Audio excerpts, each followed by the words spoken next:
This is the Samsung SGH F200. At first, makakonfuse ka. MP3 player ba ito na may features ng isang cellphone o cellphone na may features ng isang MP3 player? Well, I'd say the F200 is a tri-band phone in an MP3 player disguise. Just hold it upside down with the screen facing you and push the left side a bit to swivel. O ha, ang MP3 player ay may keypad din pala. It will function as an ordinary handset.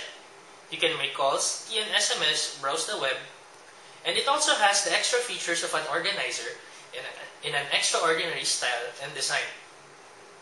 Take note, it's not a camera phone, and its interface is presented in just 2 columns. That's forgivable since you wouldn't appreciate pictures that much in 1.46 inches of screen display. If you choose the music player, it will ask you to close the swivel and manage the music functions through the shortcut keys. It has a volume rocker and setting keys on the left panel, while on the other side, it has the hold key and the playlist key. Right on this panel, you will also find the micro SD port and the headset port, which doubles as a charger and USB port. The 5-way Navi key is found on the front panel right below the small screen.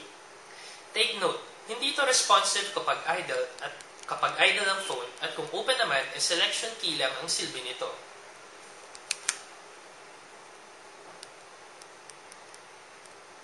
As an MP3 player, this phone is capable of playing a variety of audio file formats. It offers a great music experience while still being small and light. You can choose your preferred type of connection between wired or Bluetooth music playing. Though the headset port on the device itself is proprietary, Samsung has provided a converter on the other end, making it possible to fit other standard 3mm headsets.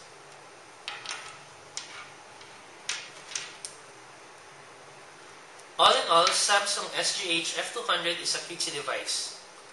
Siguradong pagtitignan ka ng mga tao sa paligid mo habang nagtitext dahil akala nila MP3 player lang ang gamit mo. It may not be a member of those high-end devices, but it is truly innovative and useful.